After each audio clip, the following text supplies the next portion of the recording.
बिस्मिल्लाहिर्रहमानिर्रहीम, welcome to my channel. आज हम बहुत ही ज़बरदस्त और झटपट और आसान रेसिपी के साथ पिज़्ज़ा डो कटलेट्स बनाएंगे, जो कि खाने में बहुत ही लजीज और टेस्टी होते हैं। तो आइए सबसे पहले हम इसकी फिलिंग तैयार करते हैं। फिलिंग के लिए सबसे पहले हम ऑयल लेंगे। 3 टेबलस्पून ऑयल लेने हैं आपने, अच्छे से गर्म करके इसमें बोनलेस चिकन डालेंगे। बोनलेस चिकन की इसी तरह ही आपने लंबी स्ट्रिप्स लेनी है और इसको अच्छे से फ्राई कर लेना है।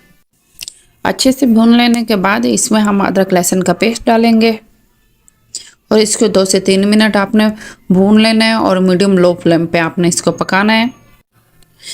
और इसके साथ ही हम गरम मसाला डालेंगे और साथ ही हम नमक डाल देंगे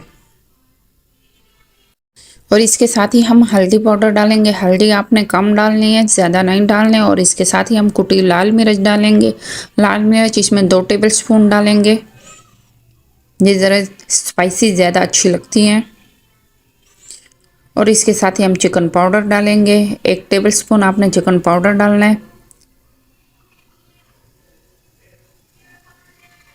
और इसके साथ ही हम ज़ीरा डाल देंगे। सफ़ेद ज़ीरा आपने डालना है और साथ ही ओरिगानो लीव्स डालने हैं, ये भी 1 टेबलस्पून आपने डालना है। और इसके साथ ही हम थाइम लीव्स डालेंगे, इससे चिकन का फ्लेवर बहुत ही अच्छा और टेस्टी होता है।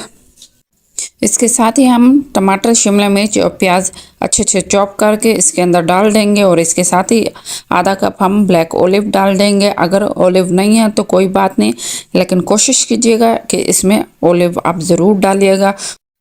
और इसको हम अच्छे से मिक्स कर लेंगे और ये सारा काम हम मीडियम लो फ्लेम पे करेंगे। 3 से 4 मिनट अच्छे से कुक कर लेने के बाद अब हम इसमें 5 चम्मच पिज़्ज़ा सॉस डालेंगे। कोशिश कीजिएगा आपने सिर्फ पिज़्ज़ा सॉस ही डालना है, कोई आपने केचप, चिली, गार्लिक वगैरह कुछ भी नहीं डालना। और इसको अच्छे से मिक्स कर लेंगे। अगर आप मेरे चैनल पे नए हैं तो वीडियो को लाइक कीजिएगा, चैनल को सब्सक्राइब कीजिएगा और साथ ही बेल आइकन को प्रेस कीजिएगा ताकि हर नई वीडियो के नोटिफिकेशन आपको मिलता रहे। और आप इसको 15 मिनट दम पे पकने के लिए रख देंगे। और इसके बाद आप ये देखें 15 मिनट के बाद बहुत अच्छे से ये कुक हो गई। शिमला मिर्च, टमाटर, हर चीज़ इसमें नरम हो गई और बहुत अच्छे से ये पक गई हैं। ये देखें माशाल्लाह से बहुत अच्छे से ये तैयार हो गई है। फिलिंग तैयार कर लेने के बाद 1 किलो आलू को बहुत अच्छे से बॉईल कर लेंगे और मैश कर लेंगे। उसके साथ ही हम नमक डाल देंगे।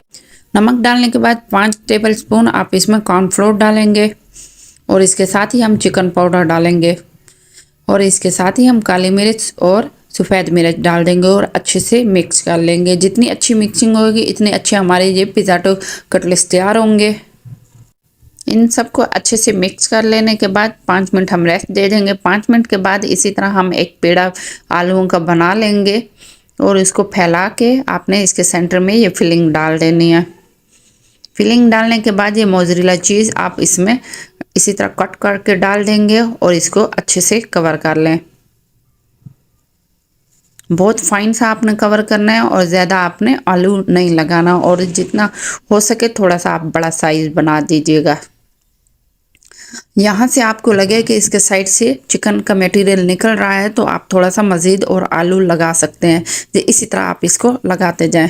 अब मैं ये दूसरा कटलेट्स तैयार कर रही हूँ और आप इसको दोबारा से देख लें अच्छे से। दोबारा से हम इसी तरह मोज़रेला चीज़ डालेंगे और दोबारा से हम इसको अच्छे से कवर कर देंगे। इन सबको बना लेने के बाद आप कम से कम आप इसको 5 मिनट रेस्ट दे दें, कवर करके रख दीजिएगा। अब एक अंडा इसी तरह फेंट लेंगे और साथ ही ब्रेड क्रम्स लेंगे और इसी तरह अंडे के साथ इसकी कोटिंग कर लेंगे और दोबारा से हम इसको ब्रेड क्रम्स के ऊपर रख देंगे और इसी तरह आपने इसके ऊपर ही ब्रेड क्रम्स फैला देना है और इसके बाद हम इसको फ्राई करेंगे। आप इसको डीप फ्राई ना कीजिएगा, इसी तरह ही पैन में आप इसको फ्राई कीजिएगा। 2 से 3 मिनट में ये अच्छे से पक जाते हैं और इसके अब हम साइड चेंज कर देंगे। माशाल्लाह से प्यारा सा ये गोल्डन कलर आ गया। माशाल्लाह अल्हम्दुलिल्लाह बहुत ही लजीज और बहुत ही टेस्टी ये पिज़्ज़ा डो कटलेट्स तैयार हो गए हैं। और इसको आप हरे धनिया की चटनी के साथ या आप केचप के साथ भी खा सकते हैं। मैं उम्मीद करती हूँ आपको ये रेसिपी पसंद आई होगी, तो लाइक, शेयर एंड सब्सक्राइब ज़रूर कीजिएगा। प्यारा सा कमेंट्स दीजिएगा। अब हम न्यू रेसिपी के साथ मिलते हैं, तब तक के लिए अल्लाह हाफिज़। अपना बहुत ख्याल रखिएगा, दुआ में याद रखिएगा।